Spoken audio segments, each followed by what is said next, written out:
There we are. Okay. What's going on? LBHT Crew B. What is going on? Hey, what's going on? Business is picking up for August 4th. Business is picking up.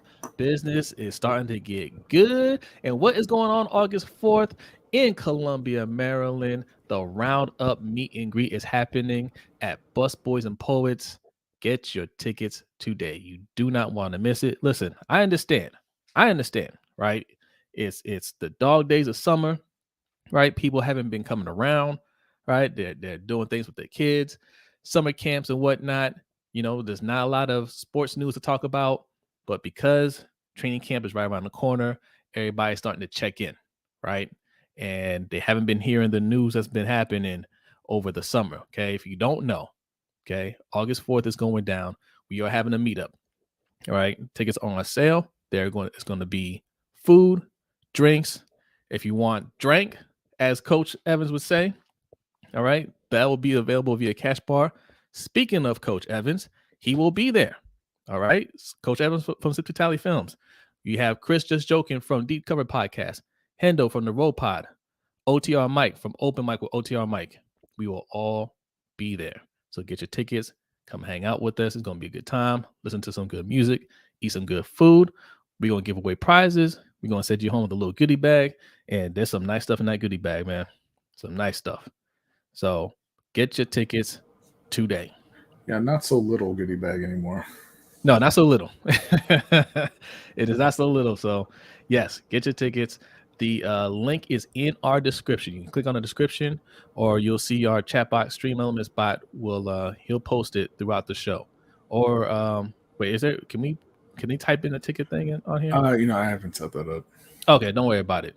But the Stream Elements bot will put the link in there, or you can just look in the description of this video and look for the ticket emoji and get your tickets right there. All right. Speaking of Coach, there's Coach right there. What's going on, Coach? Coach will be joining us later to go over his power rankings. It is heating up, B. It is heating up. I like where this is going. So we're going to go over the power rankings later on in the show. We're going to be talking about the Lamar Jackson effect. Let me tell you something. So me and Coach Jay, we went to Ravens practice training camp last year with our guy E. Shout out to Coach and E. And we were planning on going again this year. Now, Coach usually gets the tickets, right? And we couldn't decide what day we wanted to go, but he's like, all right, we'll work it out. And this morning, didn't even think about it. Slept in a little bit. Jacob slept in. We're both up late playing Fall Guys, all right? And we slept in, and my phone's going off about these tickets, and they're already gone. I'm like, huh. Well, good thing Coach Jay got our tickets, right? I'm like, Coach, we got our tickets, right? We good? It's like, nah, bro. We're not good. Those things went out in minutes. Gone. Poof. Out of here. All right. And that's fine. That's fine. It's practice. We'll make it to a game probably this year. Not a big deal. But it just goes to show, right, how big of a deal re-signing Lamar is, because Lamar didn't go anywhere. He was here last year. We got no problem getting tickets last year, right? But just that the feeling of almost losing him and bringing him back, it feels like he was gone and we brought him back, right? And people just they just want to be there for every moment of him, including training camp. So this is a big thing, and I want to discuss how that played into the Ravens re-signing him, because we said that, right? They're not going to just let their cash cow walk out the door, right? Yeah. If Lamar wasn't here, you couldn't pay people to go to those practices, So so I wanted to discuss that, but we'll go more into that in a minute. We're going to talk about the NBA rule changes. Okay, you see James Harden on the thumbnail. James Harden does not look happy. Let me shout out the chat real quick, man. What's going on? Bazel, he's back here. He's first. Bazel's first. And congratulations. We've been saying it all week. We're going to keep saying it. congratulations to Brandon Bozell, who just got married. Yes, congratulations, Brandon. Yes, salute to you, man. Congratulations. We got our guy Raven Ron in the house. Says, "What up, LBHT? Summer League ain't it? I'd rather watch Ravens rookie camp." Damn, I like the Summer League. I like this one in particular, man. There's a lot of young guys in there that really showing up. You know, I like it. But yes, I want to see the rookie camp too, the mini camp. All right, or the training camp. Mini camp is done. I want to see training camp. All right. We got a guy Hendo from the Row Pod. Says it's that time. Yay. Indeed. Living big with Big Reg is in the house. Says, what's good, everybody? What's good with you, Big Reg? And look, you got Big Reg and Ghost. Okay. That's Bozell. They do a live stream, usually on Thursdays? Yeah. On Thursdays. Great conversation, man. Subscribe to Big Reg's channel. Subscribe to Bozell's channel. But usually on Big Reg's channel, they do a live stream. They talk about Ravens. They talk about comic books. They talk about movies, all that stuff, man. It's a lot of Jay the Six will be there when he can make it as well. Exactly. There you go. So tune in, subscribe. Our guy Just Aloes in the house says, hello, everyone. It's great to be back. Hospital sucks. I proudly bought my meet and greet tickets today. Yeah. Nice. I might even show up. It starts early enough, okay? You can get in and out before your bedtime. And we got a donation. Shout out to Marco G. Appreciate it, man. Says Brodny went from baby hit me one more time. Oh wait, this is from last week. Why did this? It was a Cash App, man. Oh, it was a Cash App. I'm sorry. But salute to Marco G. That was from Friday's show, our pop-up show. But thank you to Anonymous who said, have a most excellent show, brother man. Oh, thank you, Anonymous. Thank you. Appreciate that. Yeah, Marco's his was about the Britney Spears story, getting, well, now we know that she slapped herself. She said she was assaulted, but found out it was from herself. So, if you didn't hear about that story, go back to last Friday's show. Me and Hendo discussed that in detail. Let's see who else is in the house. D Weezy is here. It says Summer League, that thing I accused of betting on last summer. I was accused of betting on it last summer. Yeah, D Weezy, look, for all your sports betting needs. Huh? Accused and convicted. Accused and convicted. Yes. If there's a line on it, D Weezy got you. We got Justin P in the house. What's up, Justin P? Thanks for coming through. Talking Ravens all day, every day with Justin P. You can go subscribe over there as well. Jeremy's in the house. What's up, Jeremy? What's up, Jeremy? Thanks for coming through, man. Zeke Hokage, what's going on? Says Jose and Brodny, what's good, unks, and everyone in the chat. What's up, Zeke? Salute to you. Agent E, what up? Thanks for coming through. Felipe Marino. See, this what I'm talking about. What? See, this is what I'm talking about. Training camp for Baltimore. I believe the rookies have to report on the 18th. Yes.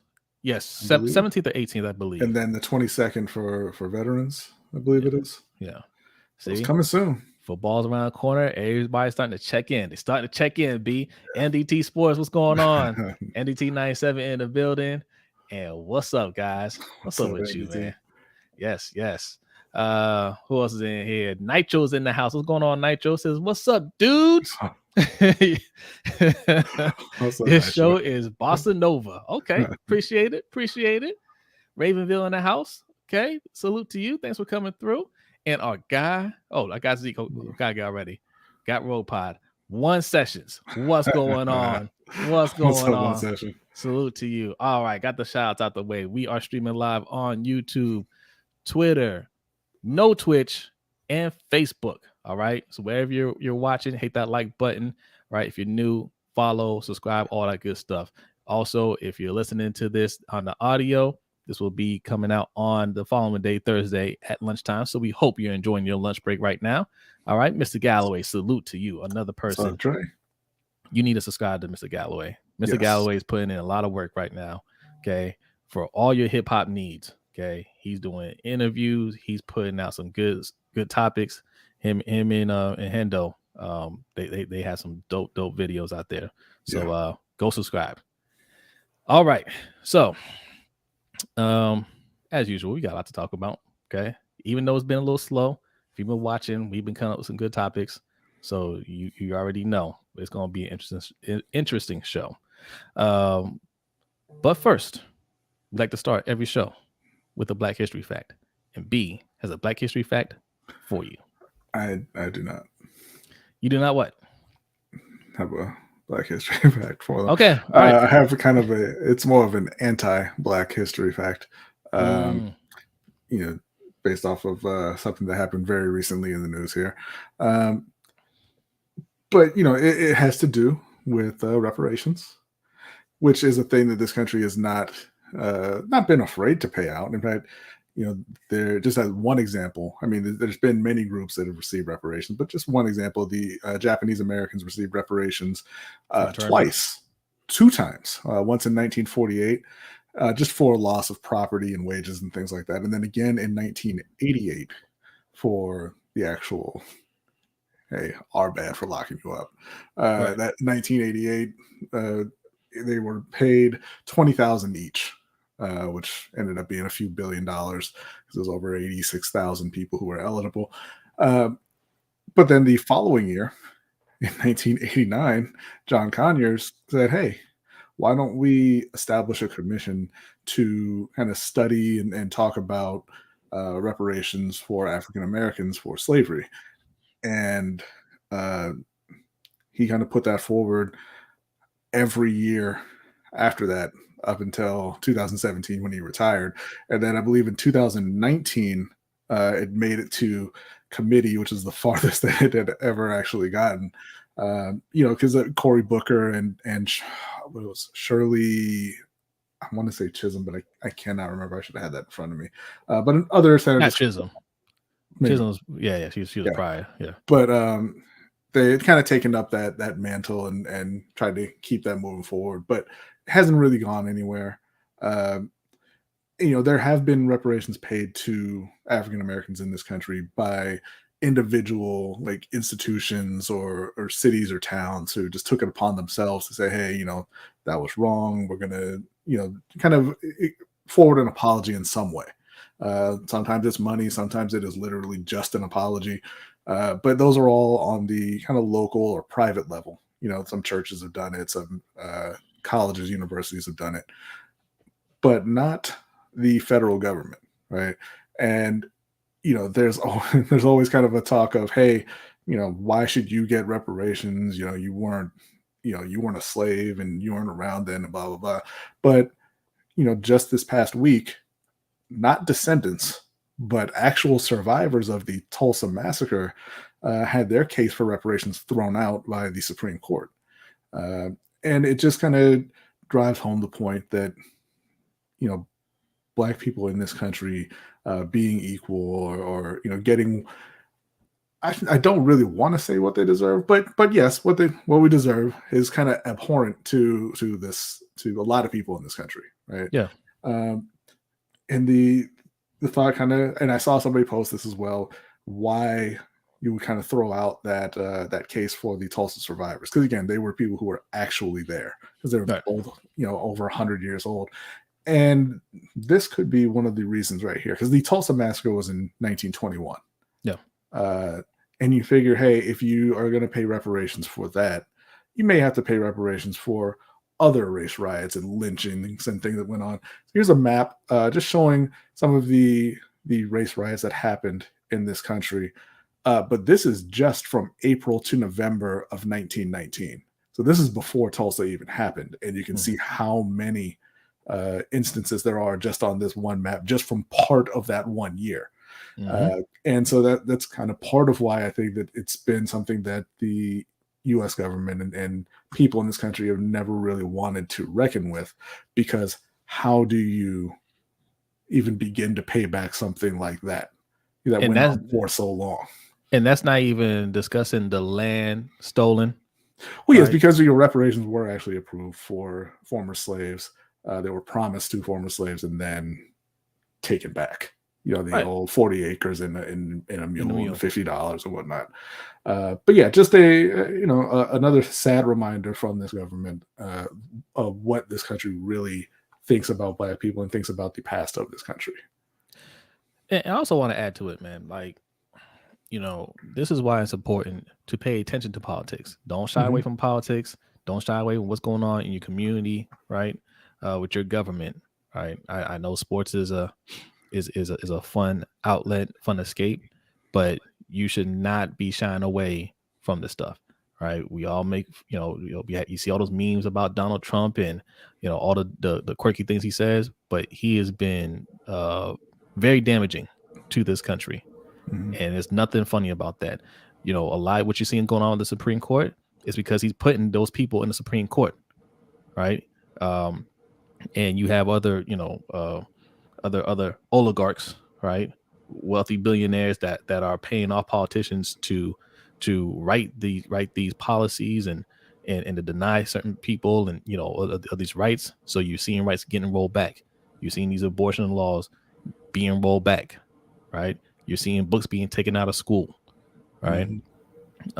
Some schools don't even have any books down in Florida. Okay, so I mean, I know it's a little it can be draining, mentally draining, but you have to hold your politicians accountable. You need to know what's going on, and you need to vote. Very important. Yes, and this is just also a reminder to the people, because we've heard from a few people, hey, why do you always talk about race? Why are you talking about supporting Black coaches and Black quarterbacks and blah blah blah? And it's because Black people have been treated unfairly in this country from even before it was a country, and it's not something that you can just kind of sweep under the rug and hope it goes away, because it won't. Right. It's something that you have to confront head on. Right. First of all, that stuff wasn't even that long ago. We don't even have to go that far back. Again, they're still alive. They brought the case themselves. Right. And the court said no. I mean, the apology part is crazy. Like, you have to have a committee just to get an apology. No, that should be automatic. Yeah. We know it happened. We know you what you did. That's where you start, and then say, okay, let's figure out how we can start to pay you back, because there's a lot of people out there. There's a lot of groups out there that have some great ideas on how reparations could look to descendants of slaves today. So, all right, yeah, we started out a little deep there. A little deep. Just how it says Lincoln actually paid reparations to former slaveholders. Yes. Yeah. The loss of their property. Yes. Right. That's crazy. That's crazy. All right. And yes, I see. Sports. I told you, man. Look, we get deep here. Yolanda, what's going on? Thanks for coming through. I saw Attitude pop in the house. Yes, it's been a while. Look, Attitude? Everybody's starting to come back, B. Everybody's starting to come back. All right. Because they know starting next week or the week after, they're going to see Lamar out there throwing the football. It was a little dicey, man. It was a little dicey at first. We thought Lamar was going to be up out of here. Okay. He asked for a trade. That happened. All right. We were, it's a lot of finger pointing going on, a lot of blaming, a lot of what do we do now? Rightfully so. Right. Yeah. But you also had the ones that like, oh, well, I'm a Ravens fan. I'm not a Lamar Jackson fan. I'm a Ravens fan. Right. Yeah. Okay. You wouldn't been buying tickets. Now I can't even log on at 11:02 to get my tickets for training camp, because all of a sudden everybody wants back in. Yes. So I wanted to discuss just the impact, because I basically, me and B want to say we told you so, right? Because we told you. We told you. Let's be clear. Jose wants to say I told you so. Absolutely. Listen, and not you guys. Most of you guys in the chat, you're on our side. You're with us, right? But no, it's more than just his play on the field, which I mean, that goes without saying. He's the best quarterback we've ever had in Baltimore. But the impact he has on the Ravens community, the Baltimore community, right? He's loved in the city. the impact that he has with the team, sales wise, right? Tickets, jerseys, all the whole thing. It's already starting to show for training camp. You can't even get tickets for training camp. You could always get tickets. And I mean, people show up, but you could always get tickets. They weren't hard. Man, it's hard to buy the tickets. People are snatching them up and selling them. It's hard to even buy them now, to buy free tickets, right? That wouldn't be the case if Will Levis was a quarterback here. What you trying to say about Will? I'm saying Will. You're just trying to say he's getting beat out by a colossal bust from last year. Yes. We'll talk about him too in a second. I meant to talk about him last week, but Will Levis, who was drafted by the Titans, is being outplayed apparently by Will Levis, in minicamp. Malik Willis. Malik Willis. I'm sorry, by Malik Willis. But they're still going to put Levis in front of him is what they're saying. That's the word. But we'll see what happens when training camp happens. People will say whatever they want, but once training camp happens and preseason happens, and if he's not looking great, we'll see if they stick to that. Oh, I'm sure they will. Like they have given up on Malik Willis.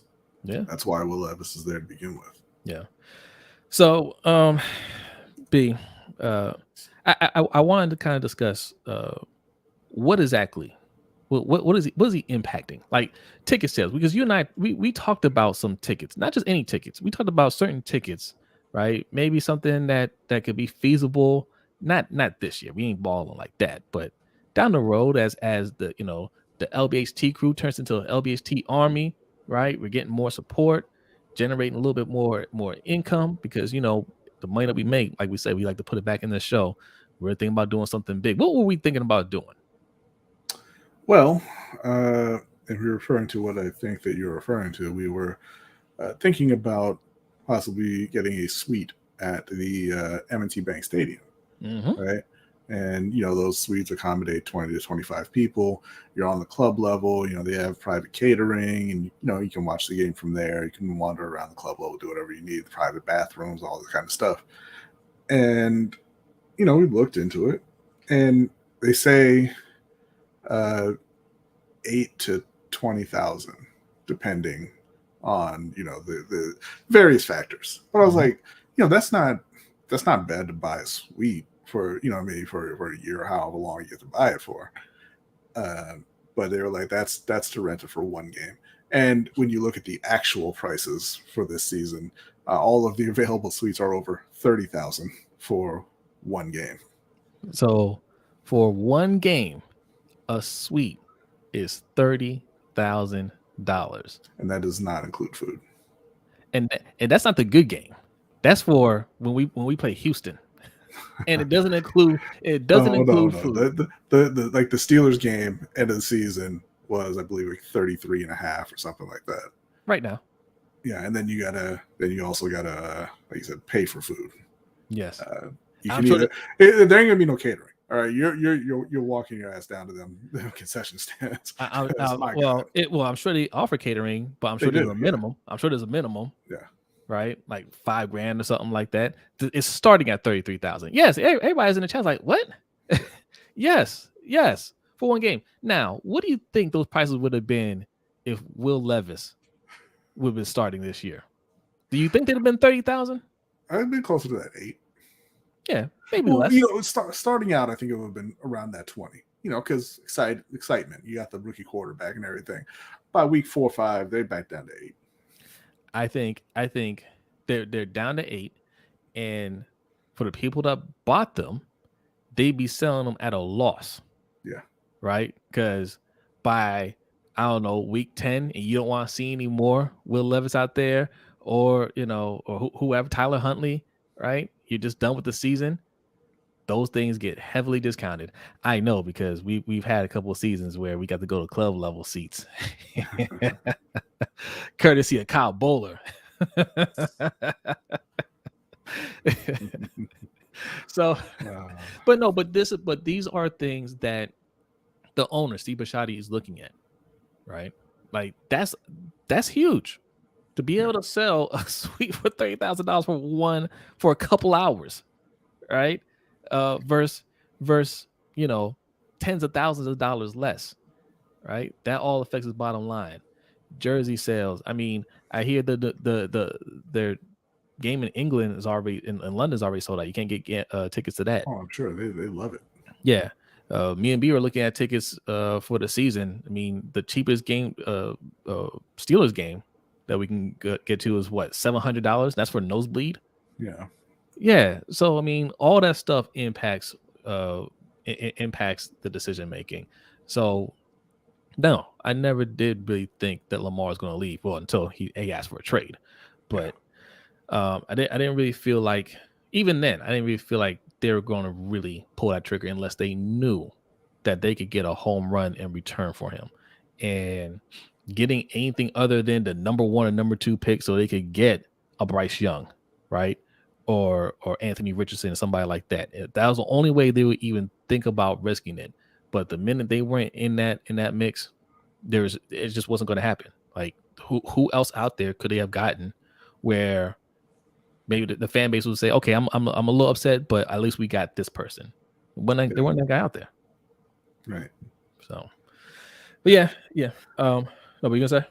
No, just very disgusted by that price. Like I contacted them about how much it would be to buy a suite. They didn't even get back to me. They could smell the broke. Like, through the phone. They're like, bro, it's like, you don't even want to know, bro.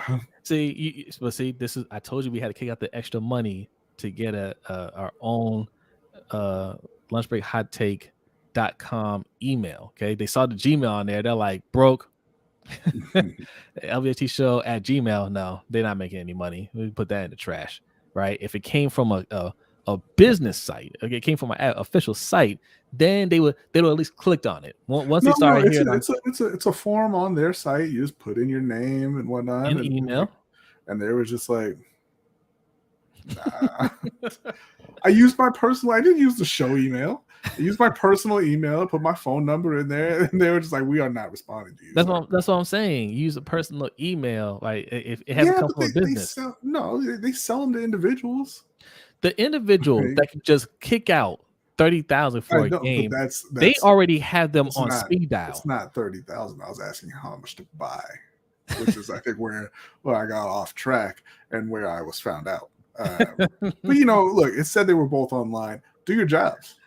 I believe it was Chris and John. Do your jobs. I don't care if you think it's a waste of time. You're there 8 hours anyway. Does the email say Brodny? No, it doesn't. Yeah. So, all right. That was the main thing. And yes, next week, rookies report. People are excited to see that. Zay Flowers will be out there. And then a few days later, it's training camp, baby. We back, B. This is the last show before training camp starts. Yeah. All right. And once that happens, we're really going to get a good look at this team. Who, and look, we discussed some training camp battles, who's going to step up, because we need some people to step up, right? Yes. We talked about this on Monday's show on the Ravens Roundup on Sip to Tally's channel. We need the cornerbacks to step up. We need D-line to step up, edge. Like, we need those guys. A lot of young players, a whole lot of young players. They need to step up. O-line, okay, because left guard and right tackle could be a problem. So they need to figure out what they're going to do. Did you forget Morgan, sir? No, that's exactly what I'm thinking about. The top 20 tackle in the league. Right, according to PFF. Yes. Is coach there? Oh, is he ready? I'll give you a second. Now. Okay. All right. You asking him if he's ready? Yeah. Okay. Okay. You give me a thumbs up. All right. Coach is here. Oh, and he's left. And he's here. All right. There you go. What's going on, Coach? What's good, y'all? Can you hear me? Yes. Yeah. We hear you. Okay. We were just talking about the effect Lamar Jackson has on everything, and it's even getting training camp tickets. Because I didn't think they were going to go that quick because, he was here last year.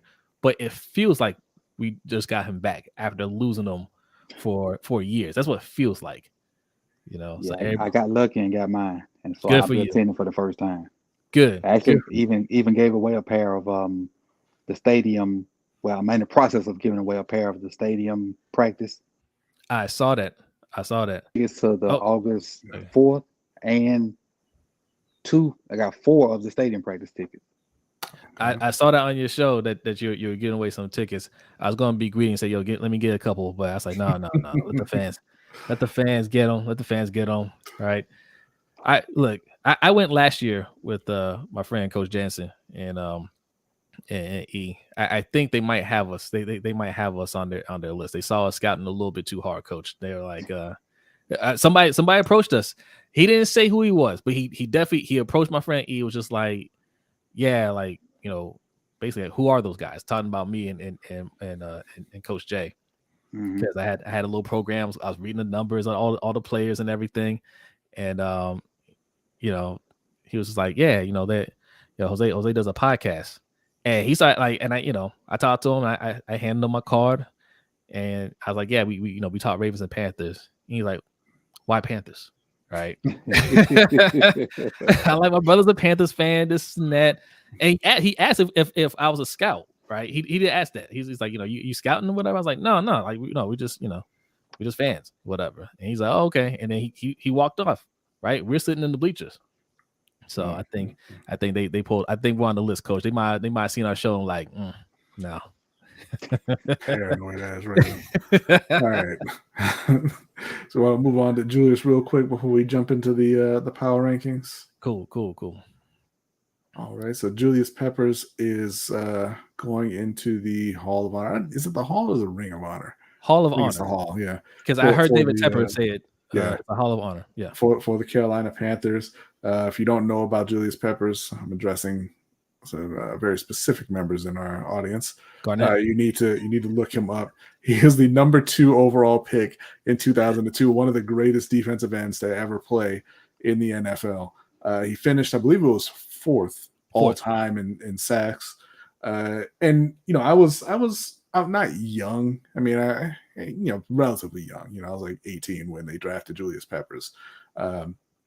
But it was like one of the first times, and I know that they probably would have drafted Julius anyway because he's a freak athlete, an amazing prospect and everything. But it felt like drafting Julius Peppers was a kind of a response to Mike Vick and needing to defend Mike Vick constantly, and that's a great response, by the way. Yeah, and that's really what it was. What it boiled down to.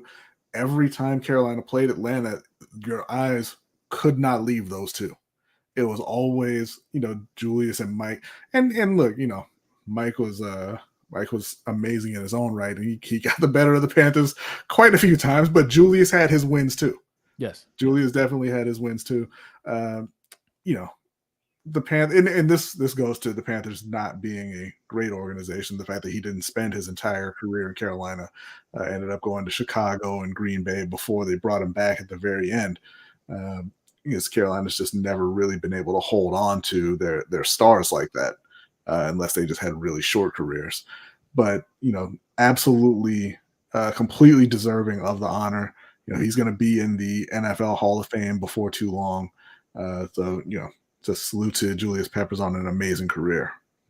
Yeah, I mean, listen. Obviously, there's a lot of great edge rushers that played this game. I hadn't seen really anybody like him before when he came in the league, right? Like you've had some freak athletes, but I mean, the way he played, he was somebody like, I mean, listen, a certain somebody in our community made this comparison to him. Okay, talking about Owe, right? And what do we complain about how Owe was used? We complain about how they drop him back into coverage too much, and and they have him doing too much. But that's exactly what Julius Peppers did. Mm-hmm. Julius Peppers can rush a quarterback, and he can also drop back in coverage, and he can cover, right? Like he could do it all. Like I just never seen a player like that. Like when I was watching, right, I was like, man, this guy. You talk about different. He was different, and I feel like I don't know, like he's a little underrated as far as great he is, right? Like he doesn't get talked about nearly enough, in my opinion. I don't know. Well, what's your thoughts, Coach? Yeah. And before he even touched the Carolina Panthers football field, because I'm a Tar Heel basketball lover. Mm-hmm. So just the way he dominated, on the basketball court, to playing defensive end, and he could have been a tight end. He was just that athletic. Yeah. But for what he did off the edge and how silly he would make tackles look, off sheer athletic ability, the same moves he would use for football and just dominate people. And so them putting him in the Ring of Honor is well deserved, in my opinion. Yeah. Coach, I just want to give you a heads up. So your phone kind of cuts out in and out. I'm not sure if it does it on your end. I mean, we're good over here. Just to let you know, like if you go back and watch it later, you see you go off and on the screen. But it happens real quick. Oh, I think is he there? He might be trying to reset. Yeah. Okay. All right. No problem. We'll bring Coach back in. When Coach I'm gonna come out and I'm gonna reset. I'm gonna come back in. Oh yeah, okay. No problem. Reset and come back in. Okay. Yeah. We'll filibuster until Coach comes back. We're going to be talking some more sit to tally. Okay, NFL power rankings, man. Like, listen, guys, these power rankings, the best power rankings out there. Everybody likes these lists, right? Yeah. Everybody likes looking at these lists and seeing where teams are going to rank. And you want to discuss why your team isn't ranked higher, right? And you want to talk about, that right doesn't know what he's talking about. Yes. But the way Coach is doing he's not giving the whole list at once. One team per day for 32 days. All right. Think about it like the NFL top 100 or whatever, right? 100 players. It's something similar to that. But even if your team is 32, he gives you a full explanation of why they're ranked there. And this is non-biased, or as non-biased as you can get. Okay. He's ranking each position group. He formulates that, and wherever you end up, and he talks about that. Now, of course, none of these are written in stone, and nobody likes seeing their team towards the bottom, but you can at least look at it and say, all right, I respect the work you put into this. I don't agree, but I respect it, because he breaks it completely down and is no shade towards your team. All right, maybe a little shade to certain players, but it's no shade towards your team. Just unbelievable. But particularly with Carolina, they came in at 28. Future division champion, one of the five worst teams in the league. So it does, on the surface, it may not line up, but obviously a big reason for the optimism in Carolina is Bryce Young, and quarterback being the most important position in the league, and what he can do for these skill position players that they have there in Mingo and Thielen and Chark and Miles Sanders and even Hayden Hurst. You expect a player or a prospect of his stature to come in and elevate those guys, right? And you have that same exact supporting cast with Baker Mayfield or Sam Darnold, and you're like 5 wins. You have that supporting cast with Bryce Young, and you're thinking possible division championship going to the playoffs. But for these rankings, because Bryce Young has not played at all in the NFL, and the same with C.J. Stroud and Anthony Richardson and Will Levis and all of the other rookies, they don't really factor into the rankings for the tiers. Yes. Now, when you take Bryce Young out of it, it absolutely makes sense for Carolina to be 28. They do have some talent. They have some young talent across that roster. They just drafted Mingo, like I said. Miles Sanders has proven he's a really solid running back. They've done a great job of building that O-line, but they're still young. And on the defense, you have a few pieces there, but overall the defense has not been great. Yeah. So you take away projections of Bryce Young, and you're left with not a great roster moving forward there. Yeah. And again, that can go either way, right? If Bryce Young comes in and he is, he's everything everybody kind of expects him to be right from the start, they could be one of the better teams, in at least in the NFC, right? They win that division and maybe make a little run in the playoffs. If he comes in and he's not the guy that everyone expects him to be, you're looking at potentially picking first overall next year. Well, listen, that's why he doesn't rank rookies, right? And when you have a quarterback as good as we think Bryce Young is going to be, right? What's his name next year? Is it Williams? Caleb Williams? Yeah. And Caleb Williams. Drake May. Yeah. Like, these are guys you think are home run hits, and you're thinking, okay, there's no way they're going to be bad, but they could be bad. Yeah. Right. So you can't give them credit for something they haven't done yet. So they get a 0. It's not saying they suck, but you just can't rank them. Yeah. Right. And because there's no such thing as a can't miss prospect. People will tell you there are can't miss prospects, and I can think of 2 just right off the top of my head that missed badly in Robert Gallery and Aaron Curry, the linebacker. You know, those are guys that they said, man, these guys can't fail. You know, they don't have any weaknesses in their game. There's no chance they fail. Maybe they don't go on to be superstars, but there's no chance they fail. Yeah. Aaron Curry was out of the league in like 4 or 5 years, I believe. Yeah. You know, and Robert Gallery was a complete bust at left tackle, had to move to guard and was just okay there. You know, before had finishing out his career. Like he was never great.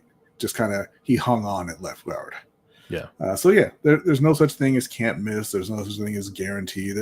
And you know, I say it all the time. There's not really any such thing as potential. That's not a real thing. It's just how we kind of communicate our projections for a player. Mm-hmm. You know, because they're look, Anthony Richardson. You look at him. Hey, he's got a huge arm and he's a great athlete and he's got great size. I'm not going to say there's a lot of guys like that, but there are guys like that, right? And you know, we don't always say that, hey, these guys are going to be stars, these guys are going to be this, these guys are going to be that. It's just we like Anthony Richardson. We think, hey, maybe he could take that next step and be that guy. But it's just kind of it's all your personal opinion, right? Yeah. Because the same person who looks at Anthony Richardson and says, man, I think he's going to be a superstar, can look at him and say he can't hit the broadside of a barn. He's going to be out of the league. You know, like what's his name from LSU, Jamarcus. Yeah. But you know, and when they haven't put anything on paper yet, they can make the argument. Once they do, it's hard to make the argument, right? All right. Oh, go ahead. Coach is back. Oh, he's in the studio. Coach. Okay. Listen. So yeah, we're kind of just breaking down how you do the rankings and how it's no shade to any team. How you did my Panthers really is what we're talking about. And even if anybody got some beef, it should be the Lions. Not with Jared Goff under center. No, sir. Listen, Lions fans will tell you, like, yeah, but Goff. Okay, I get it. Right? Like that's the thing about these rankings, right? Even if you don't like it, you can say, all right, I respect the work. I understand. Right? So even, you know, I'm sure there's some fans that'll say, okay, I don't agree, but you made some good points here, right? Okay, these guys got to prove it. There's a lot of these teams. There's projection for these players, right? And if you're a fan of those teams, you're gonna project a lot on those players. We do it here, right? Owe, Prochet, like we do with a lot of players. That's what you're supposed to do as a fan. But the reality is they haven't done it yet. So, you know, you gotta be fair in that prospect. So, look, all right. We finished last week with 23. Okay. We're going to 22. We're starting from 22, and you just did 16 today, correct? Mm-hmm. All right. Let's start with 22. 22 is the Houston Texans. Houston Texans. Man, how they get so high up? 6 that much higher than Carolina. All right. Let's break this down. Right. So I'll start with the low point. The low point of the Texans is their wide receiver room. I got them ranked as the last the worst wide receiver room in the NFL. I think I can't even remember who's in that wide receiver room other than Mechie. That's Tank. Tank Dell. Yeah, was it Nico? See, 30 seconds. See, you can't remember either.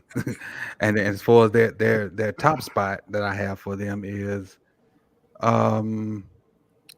11th is their tight end. Yeah. Okay. The tight end. Dalton Schultz. Dalton Schultz, they picked up from the Cowboys. They had somebody as a second tight end, and the guy I really like, Brevin Jordan, they has him as a third tight end. So to me, their tight end room was their best room. Okay. I didn't have a lot of people think their cornerback room is good, but Stingley hadn't been what we thought Stingley is going to be, and he don't have anybody opposite of him yet. Yeah. But I will say for the Texans, they have pieces. I think they have a good coach, defense. I think they got a good OC too. I think the future is bright for them because they got a lot of young guys. But as of right now, those young guys haven't done nothing. Yeah. And like we said, rookie quarterback, can't rank him right now. Now, obviously, that'll make a world difference if he can go in there and play. Right. But if he can't play, that also makes a world difference the other way. Right.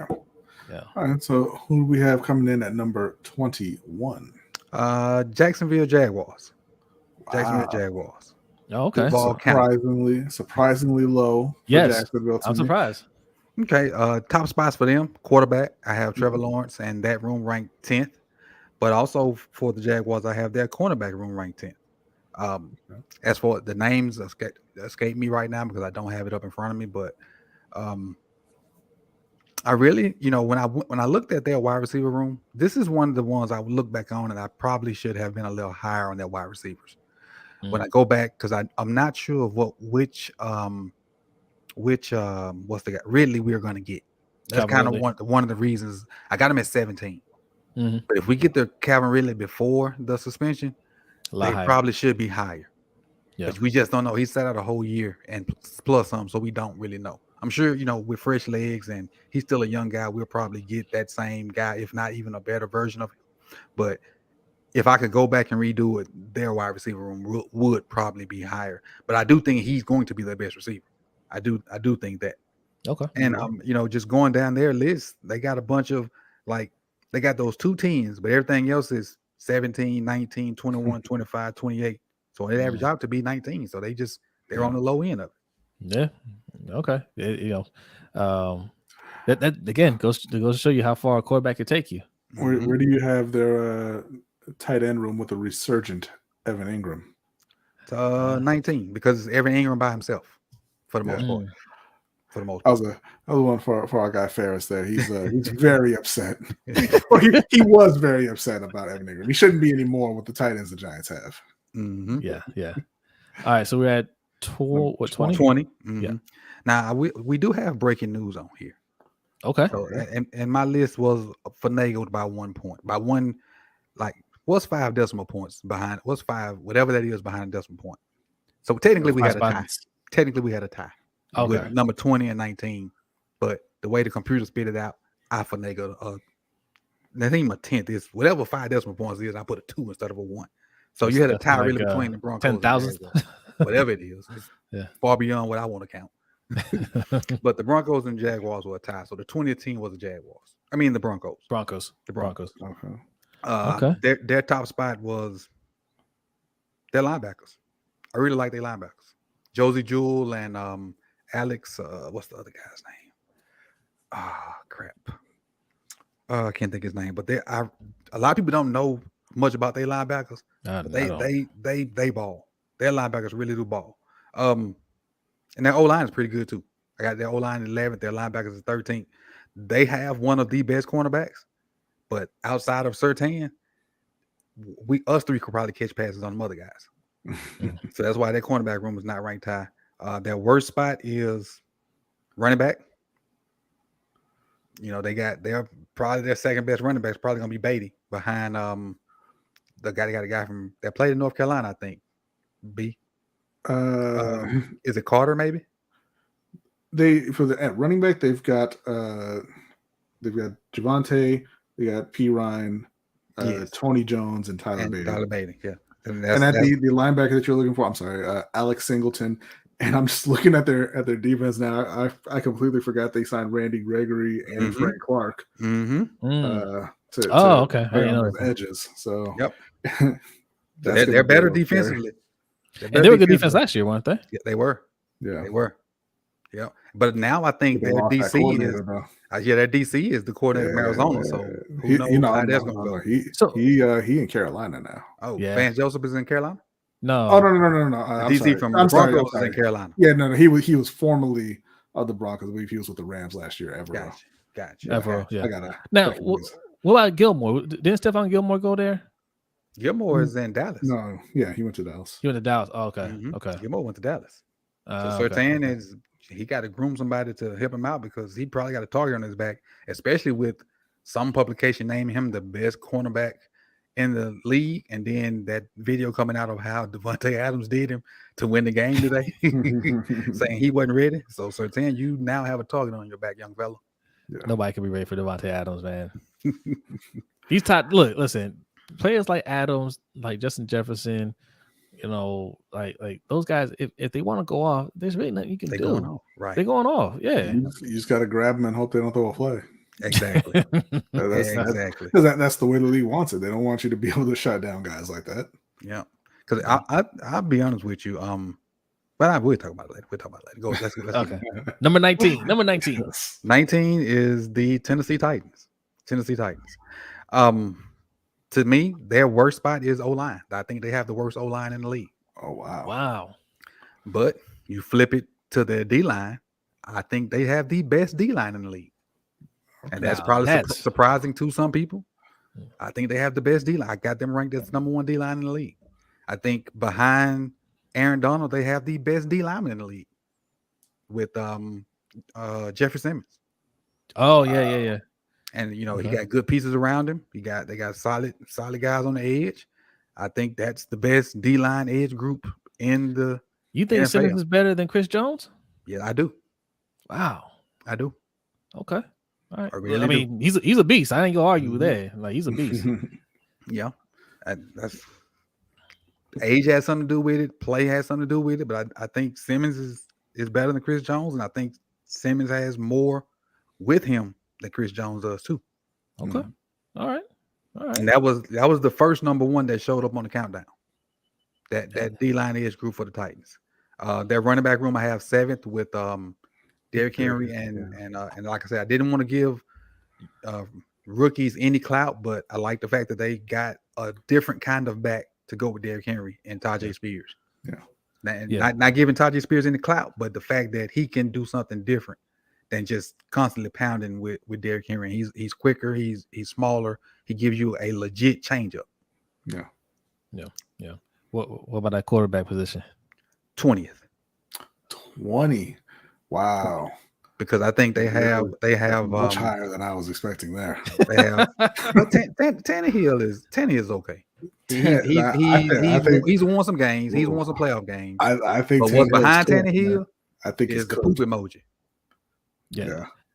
You know, I think he's fallen off. Clearly, right? He's and I think I said this in this episode. That quarterback room is Mike Winchell from Friday Night Lights. In the 3 seconds it takes to hand the ball off to Boobie Miles. I think they recognize immediately that not having AJ Brown there greatly impacted everything. Right? That's why that GM got fired. Yep. Right. Immediately after AJ Brown went off on them. Yeah. Yes. I fired him too. That changed things, but yeah, and I think they realize they need to get better at quarterback. That's why they drafted Malik Willis, and then they went and turned around and drafted Will Levis, right? But that's why I had picked them to be 32nd. I think Tannehill's washed, and then you've got those two sitting behind them. So, but okay. Okay. All right. Number 18. 18, we have, let me see, the Packers. Okay. Green Bay Packers. We don't know what you're going to get out of Jordan Love. You don't. So, and since we're talking about quarterbacks, you think, would you rather have Tannehill or Jordan Love, Brian? Jordan Love. Oh, I'm taking Jordan Love all day. And I didn't the body of work. Jordan Love. Yeah, but the body of work, sure. Tannehill has been a good quarterback. And so I got to go off what he's been and not what he is, though. But we're talking about next year, though. And this past season he wasn't good. Who? Tannehill. And he's 34 now. So I think he's done. But I understand what you're saying. Like Jordan Yeah. Love hasn't been Jordan anything. Love And played 1.3 games. I thought Jordan Love was going to be garbage coming out of college, but we'll see. We'll see, right? But if you gave me the choice right now, I'm gonna take the younger guy. Yeah, and, to build with and hope. Yeah, but this is this is why it's important to have a formula like Coach has, because I would take Jordan Love too, but again, we're projecting, right? He hasn't done it yet, right? Tannehill has done it, and even last year he wasn't great, but he has more on paper than Jordan Love has. Yeah. Right. Yeah. So yes, based off of your rankings, I would rank Tannehill higher than Jordan Love for sure. As far as their worst spots for the Packers, I got their tight end room. They had 4 guys in the tight end room that I did not know. Because their starter is the rookie Luke Musgrave, it looks like right now. Yep. Tunion's gone. Where he Tunyon's go? the backup to I spoke on Tunyon shortly. Damn. Tunyon's gone. Tunyon's the backup to somebody. But I can't remember who it was, but Tunyon's gone. So I have their tight end room ranked 30th, and their best. That's what I thought. Chicago backing up Komet.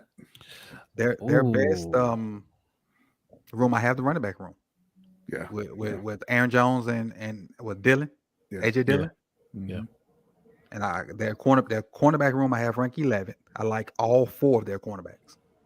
They're not great, but all 4 of them can fly, like for real run. One of the cornerbacks made the Pro Bowl as the returner. I forget his name, but he can run. Rasul Douglas can run. I think not Newsome. They got another corner. We all know about Jair. Yeah. I got one more corner that can fly. I don't think it's Newsome. It might be Newsome. Shamar Jean Charles. Is it Newsome?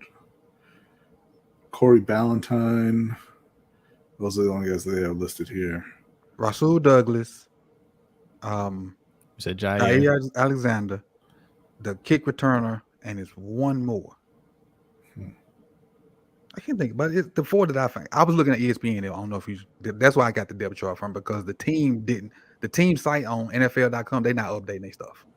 Right. Oh no. So I had that's a big problem in the offseason. Right. They wouldn't update their stuff. So all the depth charts I used came from ESPN.com, because they was the only place I could find with updated depth charts and rosters. Like for some reason the team sites would not update their own stuff, which was stupid. Okay. Yeah. But their worst 2 positions were wide receiver and tight end. Their wide receivers were 27 because they're all young. The only one that even showed some promise was Christian Watson, and Dubs was hurt. Watson showed that 4-game spurt where he had like 7 touchdowns. But all of them, the good thing about it, they're all young.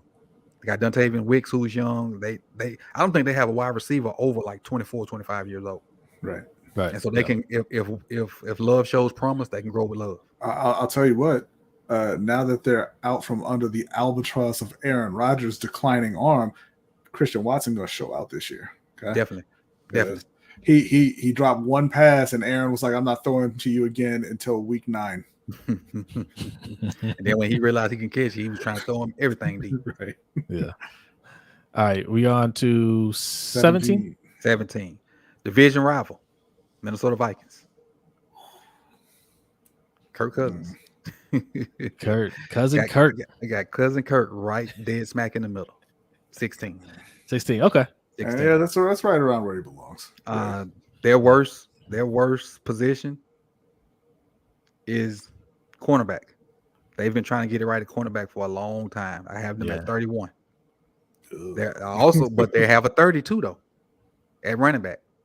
That's what I was going to say. Because they got rid of Dalvin Cook. That's right. That's right. So it's Alex Madison and a bunch of other guys. I don't even know how to say his the last name. I'm sorry. He returned a kick. He returned a kick versus the Ravens a couple years ago. And then the rookie out of Tulane, McBride. I like Madison though. Madison, I think I think he should have left. He was looking good for a little while, and everybody loves a backup, right? Everybody loves a backup who comes in and performs a little bit. But last year he wasn't so great, and now he's going to be getting them Dalvin Cook touches, and I don't think it's going to go well. It's going to be a problem. Okay, but what got them to the middle of the pack? Wide receiver, I have them at 7th, and we all know Justin Jefferson and KJ Osborne and those guys. Tight end, I got him at 5th. Yeah. Okay, Hawkinson, right? Hawkinson. Who's the backup to Hawkinson? If you have was it still Irv Smith or is he gone? No, Irv Smith's gone. Let me check here. I don't know. Because I really like Hawkinson. Yeah. Hawkinson could be. It ain't Rudolph. Still, right? It's your boy Josh Oliver. Yes. They got Johnny Yes. Munt Yes. and Nick Muse. I have them as a 5th, and I have their O-line 10th. Okay. O-line was another position they've been trying to get right for a while, and they starting to get the O-line part right. Yeah. And that's the reason why Cousins had a decent year, because they started to get the O-line part right. Yeah. They outside zone you to death. They outside zone you and play action you off of the outside zone. But those 3 positions is why they even made it to the middle of the pack, because they got a lot of lower tier numbers too. But they got 7th at wide receiver, 5th at tight end, 10th at O-line. Okay.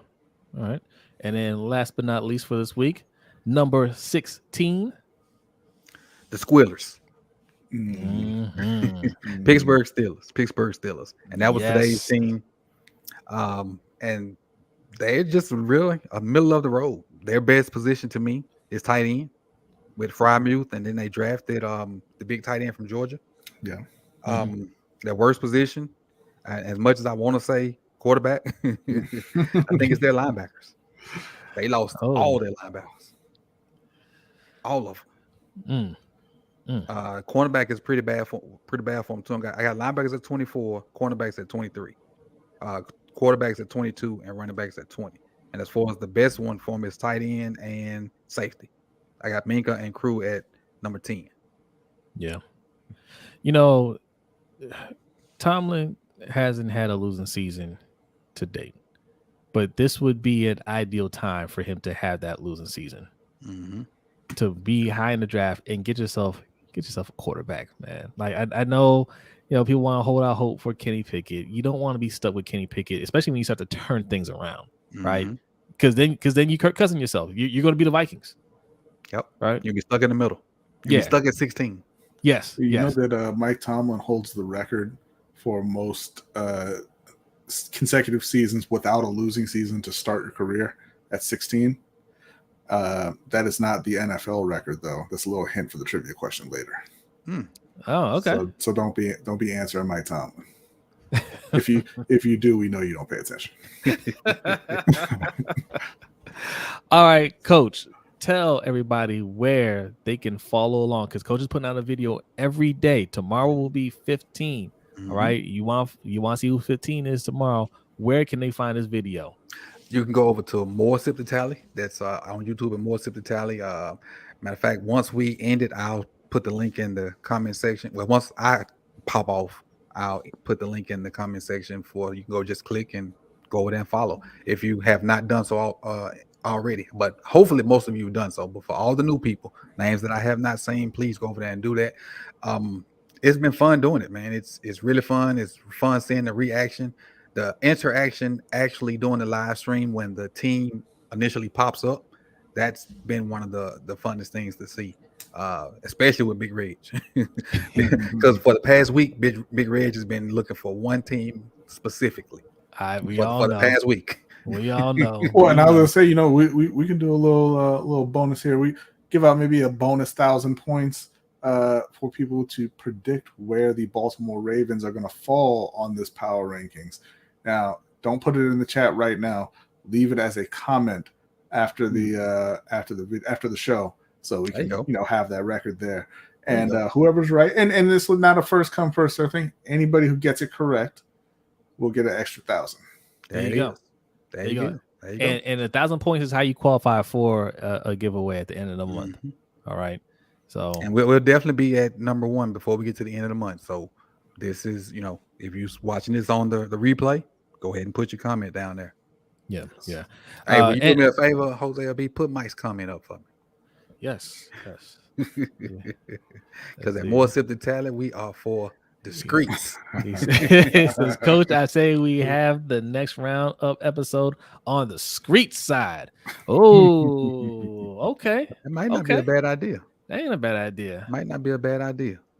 I think might not be a bad idea. We'll see. We'll see. Okay. look, we gotta keep everybody on their toes. All right, Mhm. we gotta keep them on their toes. Keep them. All right. So we bobbing and weaving. Yes. All right, Coach, and Coach's link to his channel is also in the description, right next to the title. Right under the lineup. So you just click on More to Tally. It'll take you right to the channel, and you can hit subscribe if you haven't subscribed already. Coach, you got to go.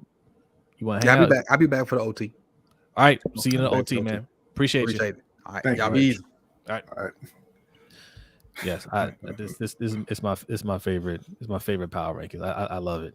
Yeah. I love it because this is actually something that you can discuss, right? When you see Bleacher Report and ESPN and all them throw out those little clickbait stuff, man, that's just those are toxic because all they're doing, they're purposely giving you a list that they know is going to set you off, and you can just complain and argue about it or whatnot. Yeah. It's not really giving you anything of substance. This is giving you something of substance. Look how long we've been talking about this. I'll tell you one thing though. I do feel like Coach is taking some personal shots at my Dynasty League roster with some of these comments on these players. Christian Watson was phenomenal last year. Sam Howell may have only had one game under his belt, but he is also going to be phenomenal this season. So I don't appreciate that. But no, you are correct. These are the most non-biased power rankings out there for sure. Yeah. All right. And yes, Danny says hit the like button and subscribe. The team provides expert opinion from Coach. Yes, indeed. Okay. It's time for submitted questions. Let's go. Make sure you hit that like button. And if you're new, hit the subscribe button. Look, the chat is the numbers going up. The numbers going up. People are starting to make their way back. If you have been out for a while, you don't know what's going on. You see the chat bot in there. He's safe. It's not Nightbot. Okay. Stream Elements bot is safe. He's putting the link in there for the Roundup meet and greet happening August 4th. Okay. That is going to be us, Coach Evans from Sip to Tally Films, Chris Just Joking from Deep Cover Podcast, Hendo from Rogue Pod, and our brother OTR Mike from Open Mic with OTR Mike. We will all be there. Columbia, Maryland. Bus Boys and Poets. Get your tickets. There's going to be food, drinks, music, giveaways, and we're going to send you home with a big goodie bag. It was a little goodie bag. Now it's a big goodie bag. All right. So get your tickets and hang out with us. It's a Friday night. All right. You don't want to miss it. All right. So question number 1. This comes from Jeremy. Who is your favorite Ravens team and favorite Panthers team? Jose, I'll let you start off with that one. The easy bailout one is to say the Super Bowl, one of the Super Bowl teams, right? Mm-hmm. I'm gonna say the one that I really had fun with was that first year we brought Steve McNair here. I think we went like 13-3, and it's because years of watching Kyle Bowler just destroy a team that should have been to a Super Bowl a few times. The Ravens should have been to the Super Bowl a few times with that defense that we had in the 2000s, right? The mid 2000s, like early to mid 2000s when Ed Reed came in the league, got Suggs, got Nada.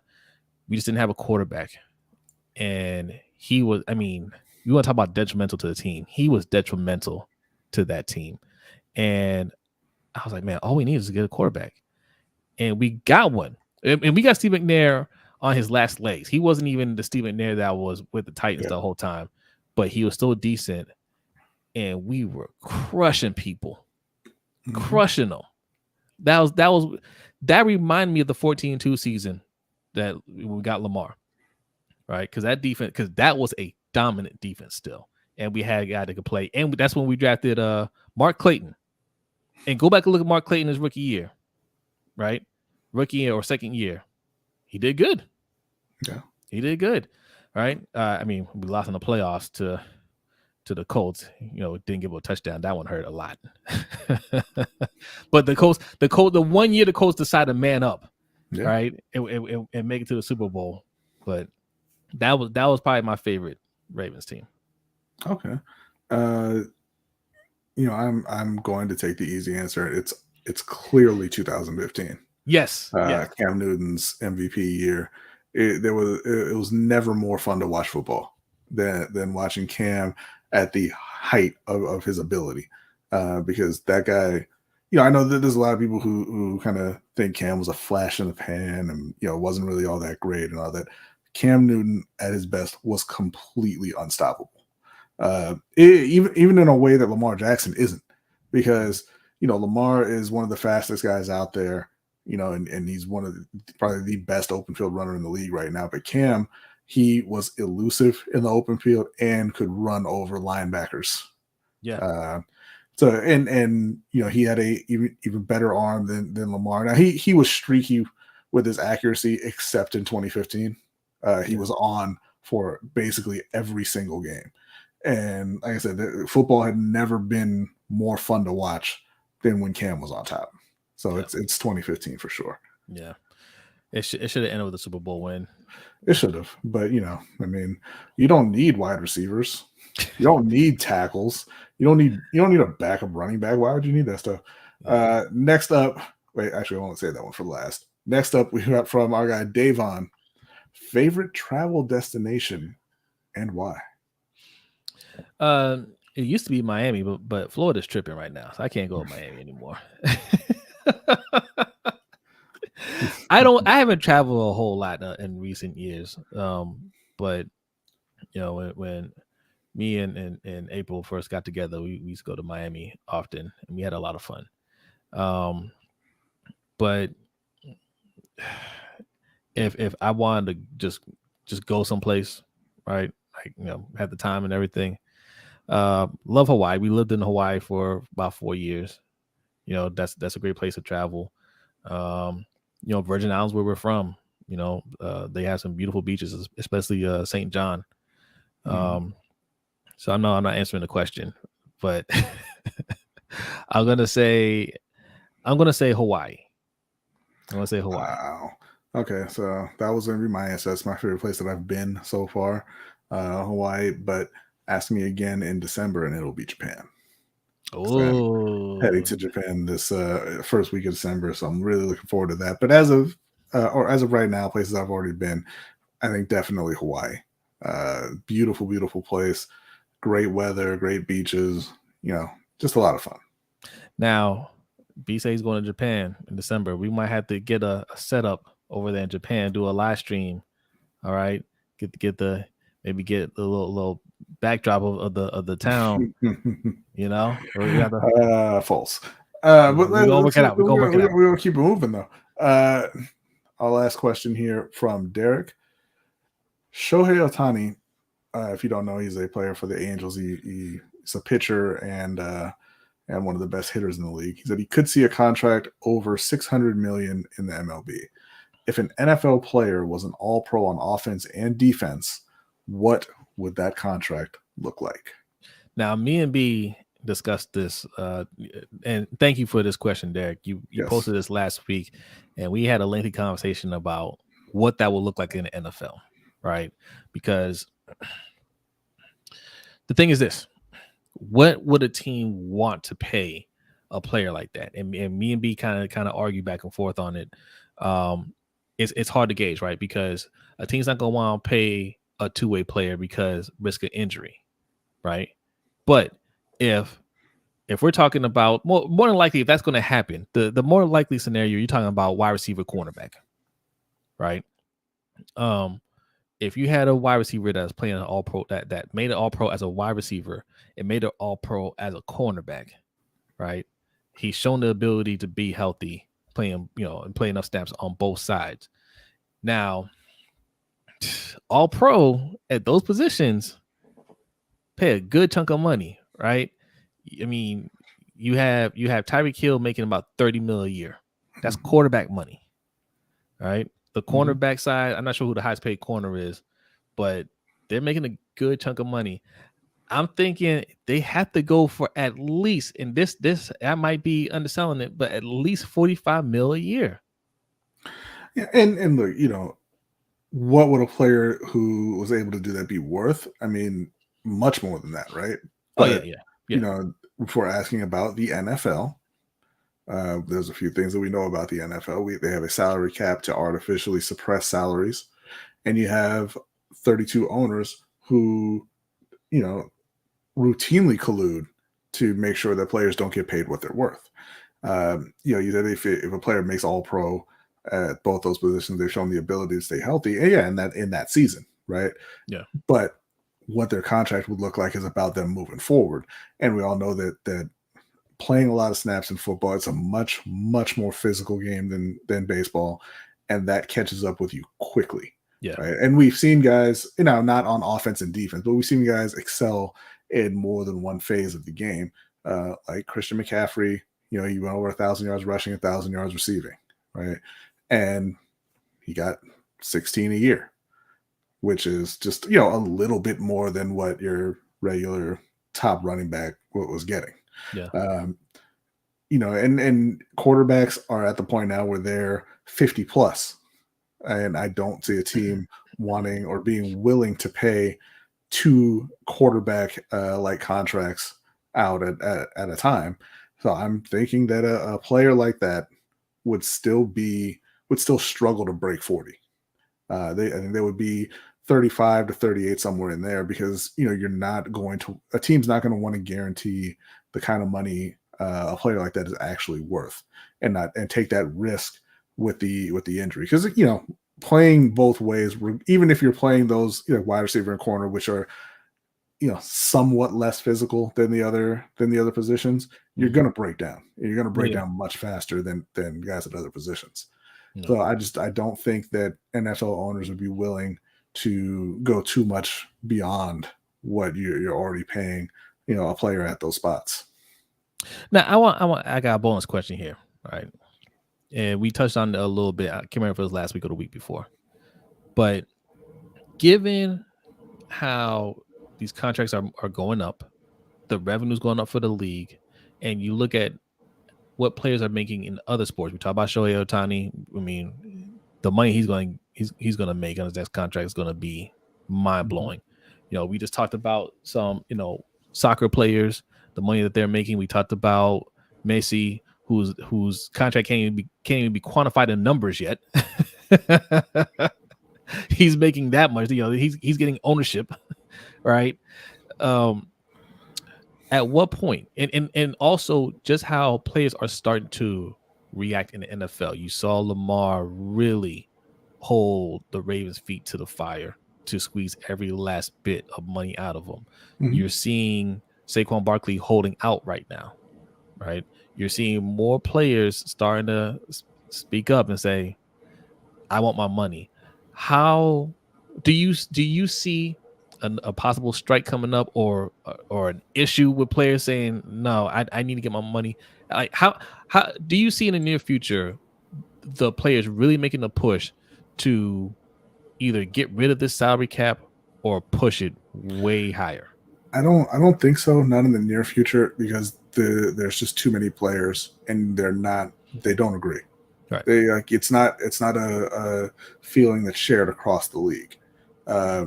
And because a lot of the players buy into the loyalty to your team and all that kind of stuff. I mean, you've seen it with players specifically in Pittsburgh and New England, right, where they criticize other players for getting paid, until they're the ones on the chopping block because they didn't think it would happen to them. Yeah, and you mentioned guys like Lamar and Saquon; those guys are at the peak of those positions. Like Lamar is one of the 2 or 3 best quarterbacks in the league, and he's just entering his prime. Saquon, one of the 2 or 3 best running backs in the league, and he's just entering his prime. Look at a guy like DeAndre Hopkins, who is sitting out there in free agency and can't get money. Like you have a top team telling him, yeah, if you're willing to take a huge pay cut to play for us, then we'll sign you. But he's one of the better receivers in the league and should have multiple teams trying to sign him and bidding to sign him. But the owners in the NFL, once a player hits a certain age, they're just not going to pay you, period. I feel like, I don't know. Well, let me read this comment real quick. And shout out to Anonymous. Says, speaking of getting paid, Brodny, I want your guys' thoughts on the robbery of Moreno at UFC. Who should Volk fight next? And Izzy's next fight. Much love, go Steelers. Thank you, Anonymous. I didn't watch the Moreno fight. Yeah, no, I didn't see. There were boxing events that same night, so I didn't get to catch any of the UFC that 290 card. As far as Volkanovski, I mean, I guess Tafuria, like there's at least a little back and forth there, but I mean, he's pretty much the king of that division at this point, right? He can take another shot at Makhachev. He could. I felt like he won that first fight, but I don't think that they'll make that again necessarily.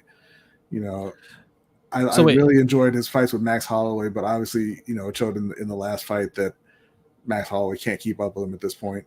Hold your thought. We're gonna bring this back up in the combat corner section, and I want to finish my thought on this. I feel like you're right in what you're saying, but I feel like there is a change on the horizon, because usually when stuff like this happens, you don't see it coming necessarily, right? When people reach their breaking point, nobody sees it coming. It comes out of nowhere, and I'm looking at mid-tier players, or or big, or a little bit more above average players in the NBA getting $40 million a year, right? And these guys interact with each other. They all talk, they hang out with each other. And if I'm a top NFL player hanging out with a above average NBA player and he's making twice as much as me, well, the thing is that and players themselves in the NFL, a segment of the player base in the NFL will just tell you, well, they have a lot fewer guys to pay. They have to pay 53 guys in the NFL, and they have to pay 14 or 15 in the NBA. That's why those guys make more money. And the when I was going with talking about the top guys getting their money in the NFL, if you placate the top players, it does not matter what the other guys get paid. If Pat Mahomes, Josh Allen, Justin Herbert, Lamar, those guys got their money and they're out there every week, fans are not going to care if DeAndre Hopkins didn't get paid and stops playing. Right. Yeah. But I think where the owners are messing up is they are trying to put a cap on those top players, right? Lamar got a good contract. I don't think it was enough, right? I don't think he thinks it's enough either. I think same thing's going to happen to Burrow when his contract comes up, right? I think quarterbacks, especially because the league is really trying to plant the foot down and not give these huge contracts to even quarterbacks. That's going to come back to bite them. It could, but I think they're going to bend on quarterback. I think that they will. Maybe not necessarily in this go round. Yeah. But I think that you will see those quarterback. I mean, and look, the salaries for top players have spiked quite a bit. Yeah. Like you said, Tyreek, Devontae Adams are both over 30 a year. And we're not that far removed from when 20 was shocking, like when Odell got that. So like the top players at each position, they are paying them, right? Now you can argue that they deserve more, and that's true, and that they should be making more. The cap is there to restrict that, but I don't think that you'll be able to get those guys on board with with a strike. Right. And you have to have those guys, because again, nobody cares about Miles Sanders. Nobody cares if he never plays again. Most people aren't going to know. Nobody cares if J.K. Dobbins is upset. Nobody cares if Rashad Bateman's upset. Most people don't know who those guys are. If Pat Mahomes isn't out there, if Lamar Jackson isn't out there, that's going to make waves with the fans. Right. Yeah. But and this is very intentional by the NFL. Most of the players are anonymous. They market the helmet, they market the logo, and you don't know who most of the players are. You don't know what most of the players look like. Yeah. And that's how they want. In the NBA, you market the player because you see the player all the time. You see their face, you see their mannerisms and everything, and it's a very player-driven league, and the NFL just isn't like that.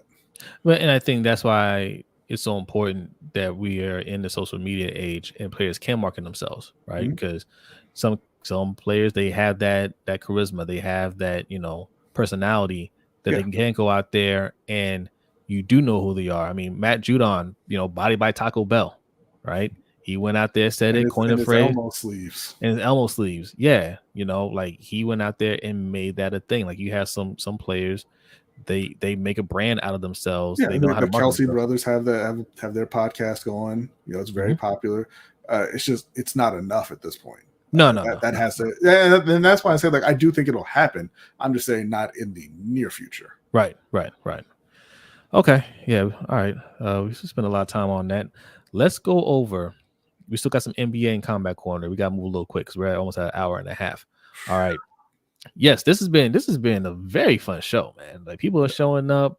Again, get your tickets. All right. August 4th, roundup meet and greet. I'm gonna be saying that a lot. Tickets are picking up. Okay, people want to go. People are tuning back in because football is almost back. Yes. We have a meet and greet coming up here, Columbia, Maryland, at Bus Boys and Poets. Okay, ourselves, the whole roundup crew. Okay, Coach Evans, Chris from Deep Cover, Hendo from the Road Pod, Mikey from Open Mic with OTR Mike will all be there. Yes. Ferris from the LGR Network will also be there. Okay, y'all love Ferris. Ferris will be in attendance as well.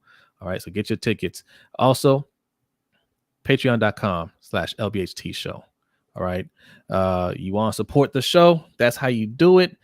If you have $5, do you have $5 in your pocket? You do? Good. Go over to patreon.com/LBHT Show. All right. We have 3 or 4 tiers. Explain the tiers super quick so we can, because we don't want to hit 2 hours here. Yeah. So we have the $5 tier, which is a general support tier, but we'll also get you into our NFL Pick'em League that we do every season where you get a custom trophy at the end of the year. Like that was a plaque for this past season. So we'll have to see what we are giving away this year. Former winners right there. Yeah. And then we also have the $10 tier, which will get you the LBHT crew coin that Jose has right there. And that will also get you into our fantasy football leagues. We have a dynasty league going on right now where we give away a custom championship belt. This is the one from last year that Brandon Buck won. Don't pay attention to the anime characters smoking weed on the sides. That was the previous champion who put that there, Deshaun. Shout out to Deshaun. But the next belt will be upgraded and it'll have another logo on the side there. And we also have a regular redraft league, which, if there's enough interest in that, we can turn that into a dynasty league as well or start a third league. Then we have the $20 tier, which is a combined tier for this show, as well as our boxing podcast that we do with OTR Mike, Ring Kings podcast, where you get everything that I mentioned, as well as our custom poker set featuring our top 25 fighters of all time. We did a 5-part series on that. It was a lot of fun. Had several guests on there with us. If you haven't checked that out, head over to Ring Kings podcast, hit subscribe, and give that a watch. Like I said, it was a lot of fun. And then we do also have the $60 creator tier for anybody who is thinking about starting up a YouTube channel, or maybe you just started up a YouTube channel, you're still kind of early on. And what you get with that is, a kind of a consultation with Jose and myself, OTR Mike, and Hendo from the Rogue Pod. We kind of go over, branding and content strategy, community building, all that kind of stuff to help you kind of avoid pitfalls that YouTubers generally fall into early on. You also get access to our creators channel in Discord, where you can leave if you have any questions, or you just want some advice or anything like that. And everyone else in the Discord can hop in there and kind of give you advice there, as well as our collaborators channel, where we have people that we've worked with, like graphic artists, editors, things like that, to help you out with your channel. These are people that we've worked with, and we just have a list there so you don't end up on Fiverr wasting your money. And I believe, we also have the creator spotlight along with the creator tier, where we will shout out your channel and kind of, give the details and basically just a kind of a rundown of your whole channel here on the Rogue Pod, on Open Mic with OTR Mike, and let the people know what you're about and what you've got going on. All right, there you go. That's a lot there. That's a lot that we offer. All right. Like I said, if you got at least $5, and I know you do, okay, you don't need to add a $3 tip when you go to pick up your food. Okay, don't fall for that scam. You know, when you go and order your food in the store and they say, "What would you like to leave a tip?" You're like, okay, I guess 15%. Why? They didn't deliver it to you. You say no tip.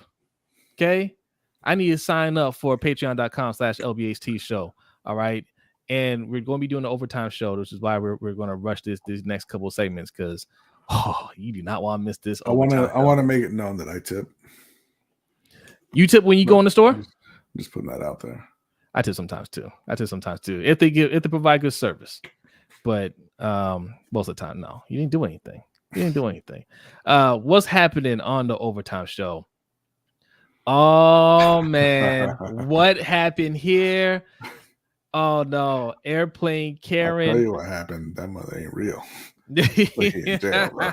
Airplane Karen is looking at Sonic saying he ain't real. Sonic is behind bars. Why is Sonic behind bars? What did you do, Airplane Karen? We will discuss on the overtime show. You don't want to miss this. We have a lot to talk about on the overtime show. It's going to be a lot of fun. Yes. All right.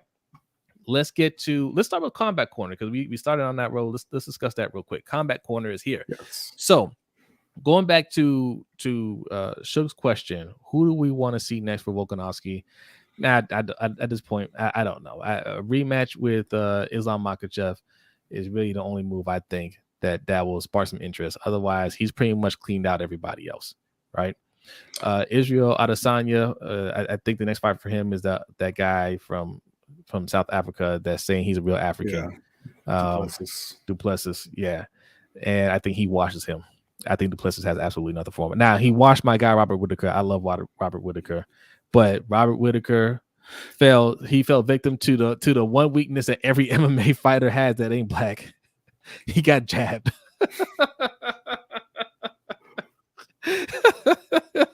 He fell victim to the southpaw jab. That's what knocked out my man Robert Whitaker. I couldn't believe it.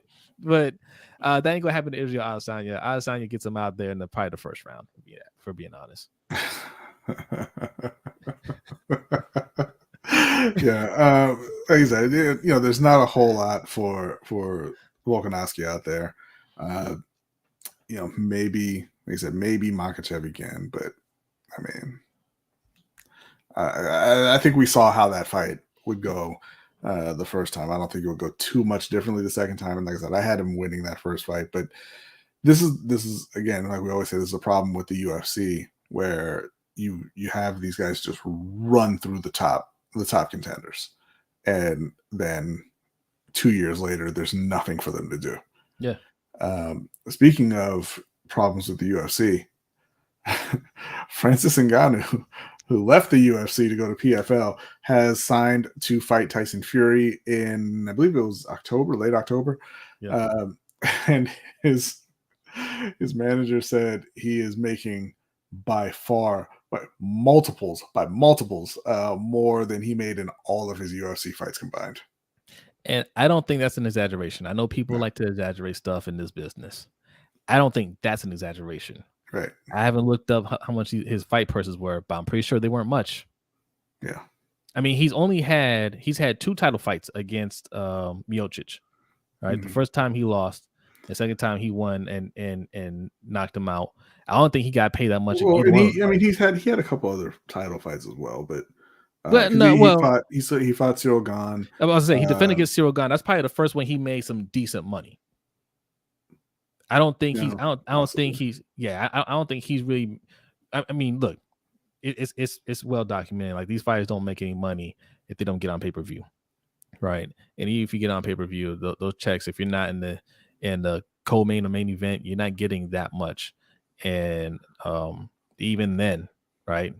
I just don't think he got paid that much. And I know he did, because once he got that belt, he was very reluctant to just go in there and just fight whoever. He wanted to make some money. So what I'm seeing, I'm sorry to cut you off. No, go ahead. What I'm seeing, and these sites, you take them with a grain of salt. But, yeah. Looks like anywhere from 2.5 to 3.5 million is what he earned in UFC in total. So I mean, like I said, you take it with a grain of salt, but I wouldn't say that, like, oh, they're saying 3.5 million, he made 50. right? Like it's not going to be that far off. So yes, he's probably making multiples of his entire UFC earnings in this one fight. There's a site, man. I need to go back and look for it. We looked at it one time. It showed the earnings that some of these fighters made for some of these events. I'm just like, Jesus. Yeah. Like, I mean, you might as well just go out and just work some overtime at your job. It was so little. What's his name? Patty the Batty, whatever his name. Yeah. Right. One of his fights, he got like 20 grand.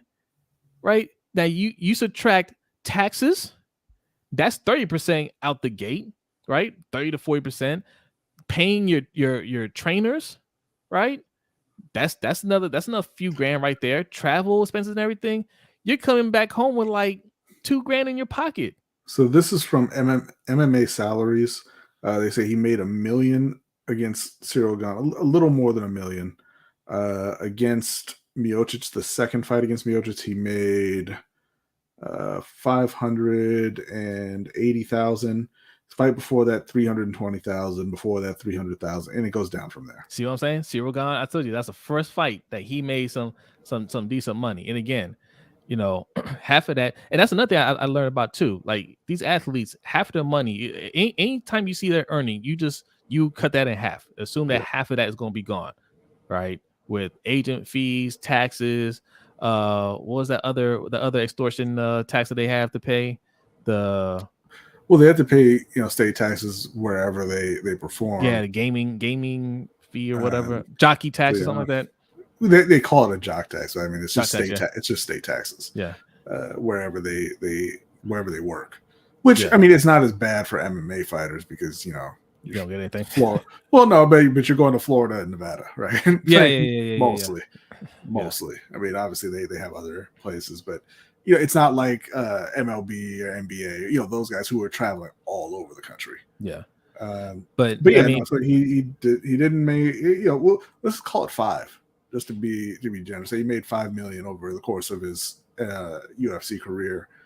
We know that Conor got around $100 million for his fight with Floyd, right? Yeah.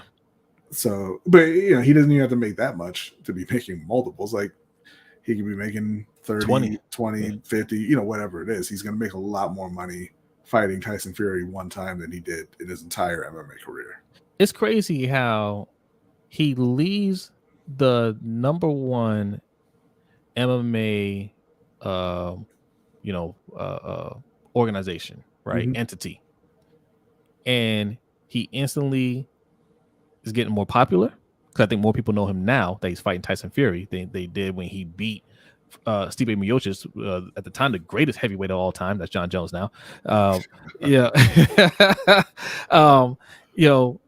know him more now, and he's made significantly more money because he also has a deal with PFL. Yeah. So, Dana, another L for you. Okay, let's switch over to basketball real quick. So I'm looking at that clock, and we cannot be here 2 hours, ladies and gentlemen. So let's get this going. Let's switch over to some basketball.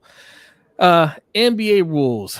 Okay, there are 2 NBA rules that we need to discuss. You see it on the thumbnail. James Harden is not happy about this. He's like, "What am I going to do, man? What am I going to do?" What is that rule that he's so angry about, B? I believe that would be the flops resulting in a technical foul. Who am I? I don't blame James. Like this, I don't either.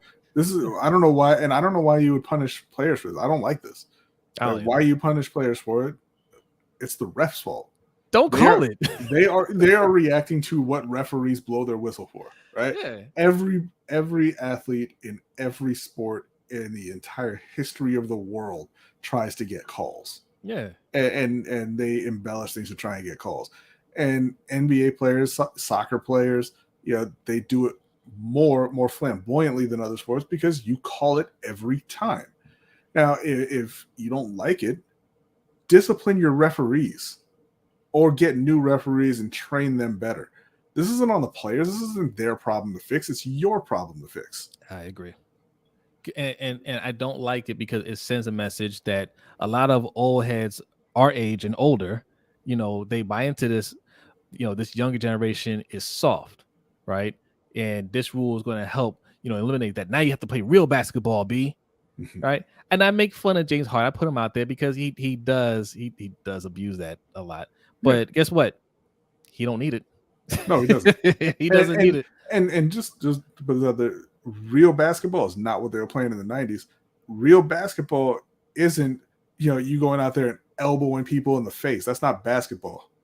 Right. That's just and what you're reacting to, those old heads, is them getting goons out of the league, just like they did in hockey. And all of a sudden, people are scoring more in hockey, and it's more exciting, right?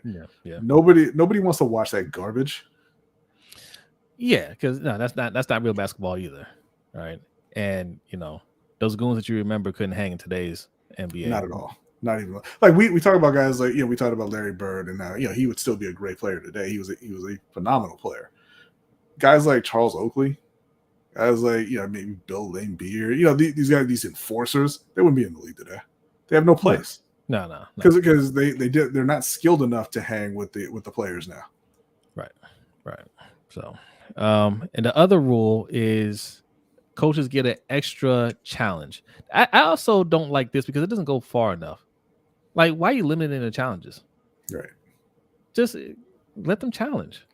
Once again, this is about your referees. and I don't blame the referees for this. When you're going to miss calls, you're human. That's fine. Yeah. You're going to miss calls eventually, and it's cool that you can go and look at the replay and get it right. But yeah, there's no reason to limit it. I mean, there is and there isn't. Like, you're limiting it for time because you don't want every other call to get challenged and the game to take 5 hours, and you want to keep the flow of the game. But it's not fair to teams to be like, hey, we got screwed on 3 major calls and we could only challenge 2 of them. Yeah. Now Hendo from the robot, this is inaccurate. He says the LeBron James rule, talking about the anti-flopping rule. LeBron doesn't flop, okay? He cries for a foul. He does do that, okay? He's gonna go up for a layup. He's not gonna flop. He's gonna try to get the layup, and then he's gonna say, "Hey, he touched me right there." He's gonna jump in place and scream and be like, "How did you not see that?" Yes. That is not a flop. That is not a flop. Okay. He didn't flop. He's just telling the ref, you should have seen how he hit me right there. Okay. Like, open your eyes a little bit. Okay. Now, you know who else used to do that? Michael Jordan. Okay. And you know what happened when Michael Jordan did it? They say, "Sorry, Mike. That's a foul." I don't know how I missed it. And it's always funny because the same people that act like, oh, people, they didn't complain for the fouls back then, or the same people who complained about Jordan rules, like the Jordan getting special treatment and everything. Not Jordan rules, but Jordan getting special treatment. It was the same thing at Duke. Oh, Duke gets all the calls. They get special treatment. And yeah, they do. Stars get calls. Yeah, and it's always been that way, and it's no different now. He said, "My apologies." LeBron tries to go for the Oscar. Yes. Okay. Now you get it. You get it. So, and it's real messed up because he doesn't try to go for the Oscar when he's like in the appropriate venue. Like the Space Jam was garbage. Like, you should have saved some of that acting for the actual screen. I didn't see it. I thought it was. I heard it was all right. It wasn't all right. No. And if you read my review on LBHTShow.com, you would know that. It was not good. Well, look, very bad. Look, some people will call you a hater, not me. Just saying. It was very, very bad. It was very bad, except for Don Cheadle. All right, Don Cheadle did his thing. Okay. Trivia question, because time is running out here.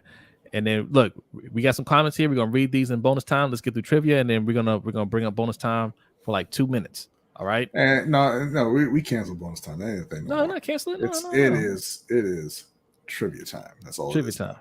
Because we gotta get going. So I gave a little hint for the trivia question earlier. If you were not listening or you did not show up early enough, that is on you. I'm not repeating the hint. The question is, what NFL coach holds the record for the most consecutive non-losing seasons? Now, that could be winning seasons or 500 seasons, but most consecutive seasons without a losing season. Who is that? Oh boy! Now I know of a couple guys who have never had a losing season, and it's neither one of them. Wait, say that question again. This sounds like a trick question. The most consecutive non-losing seasons. So winning seasons or 500 seasons. All right, I see some answers in there. We got a couple Don Shula's, a Tom Landry. We'll see. And then looks like crying, laughing emojis. I don't know if Brent doesn't know the answer. Just put an answer in there, Brent. He might be behind. Brent says, I'm going to say Mike Tomlin because I don't listen, B.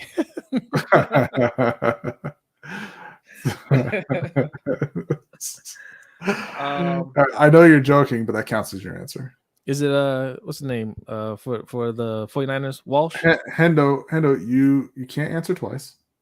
You cannot answer twice, my friend.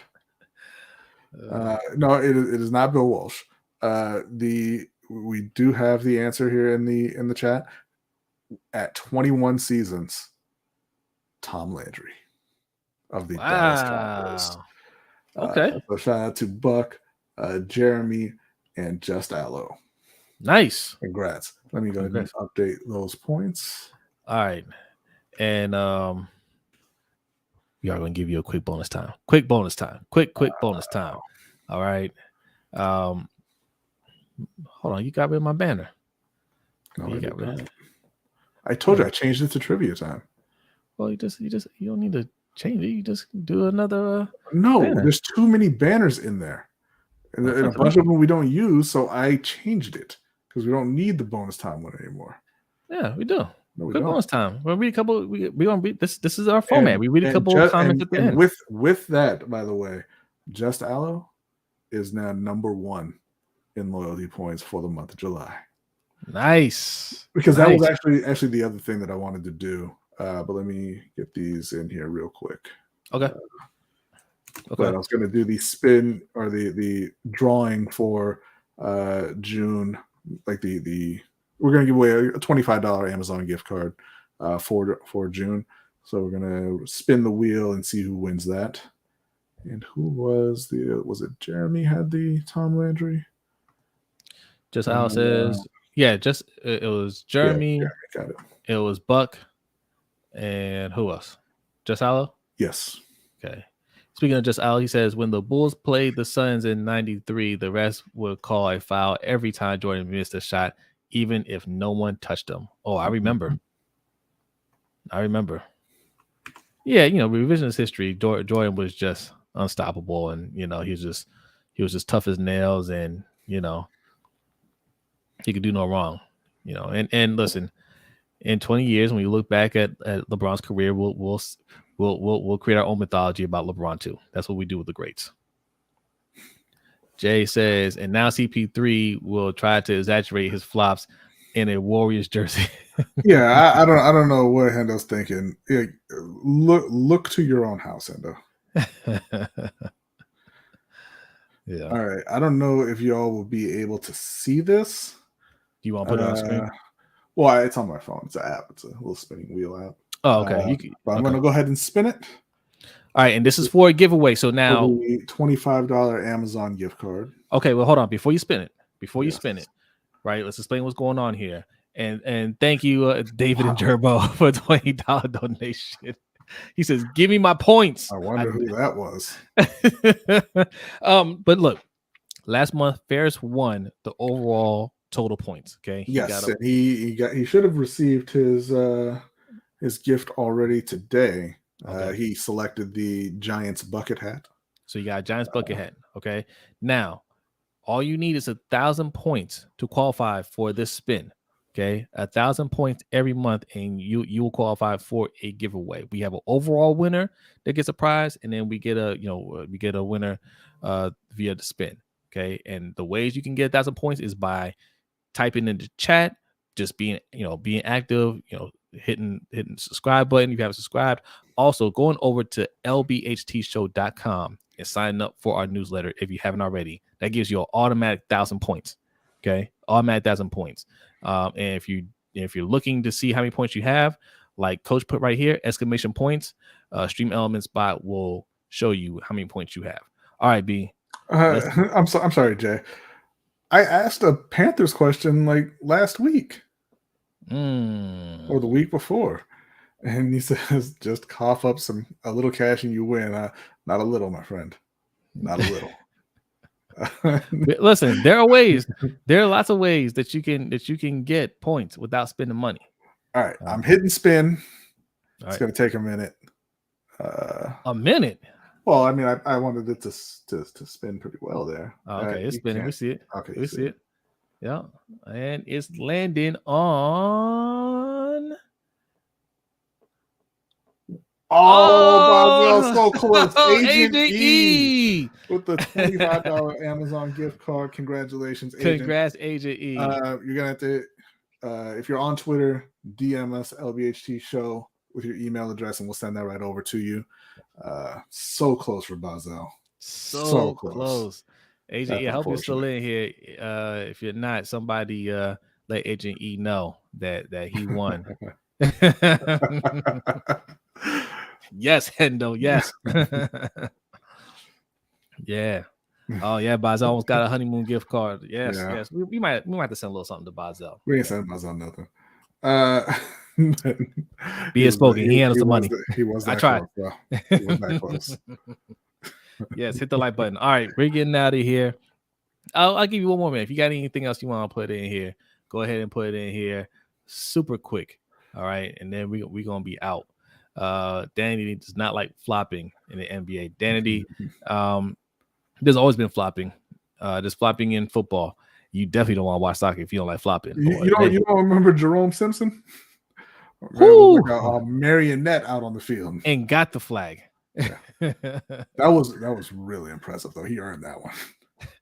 Big Red says he wants a respin if Agent E doesn't show up. We'll reach out to Agent E. He was in here already, Reg. What do you mean? Yeah, he was in here.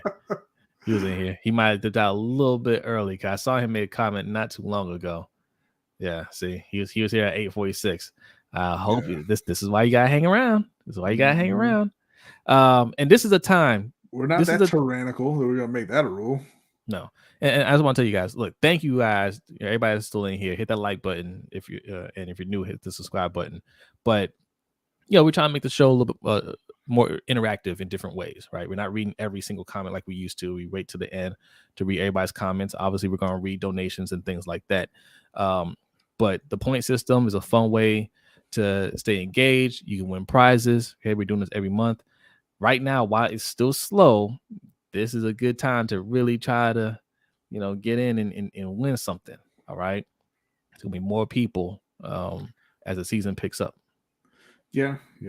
And, you'll have better odds moving forward because what actually happened is I put pretty much everyone who has been in the stream on the wheel because I accidentally reset the points last month before I wrote down who had 1,000. So everybody was in this one. All right. So it's going to be fewer people for the month of July. So you have a better shot of winning if you cross that 1,000 points.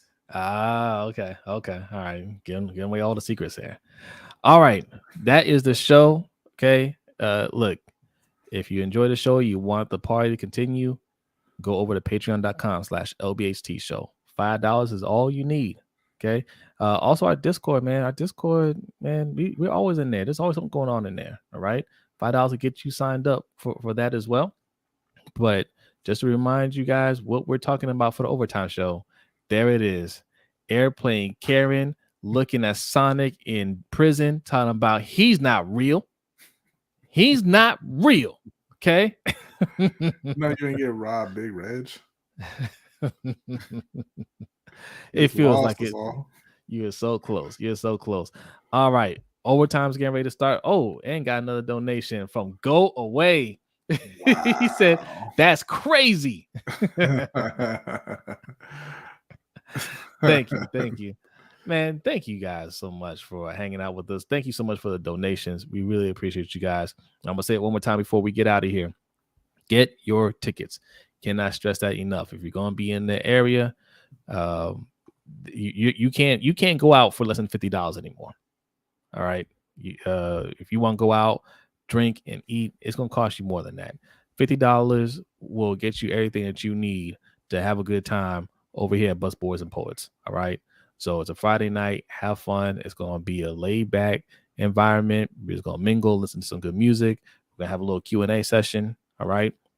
And you can get out early enough. If you still want to go and do something, you can do something literally within walking distance. It's a whole district right there. Everything is in walking distance. They got bars. They got restaurants that open till late. Yeah. All right. You can even get yourself some ice cream from across the street if you want. All right. So come hang out with us. It's going to be a good time. All right. B, are you ready? Always ready. B is ready. Thank you guys so much for hanging out with us. Another great episode. Have a good night. Enjoy the rest of your week. And we will see you next time. Peace.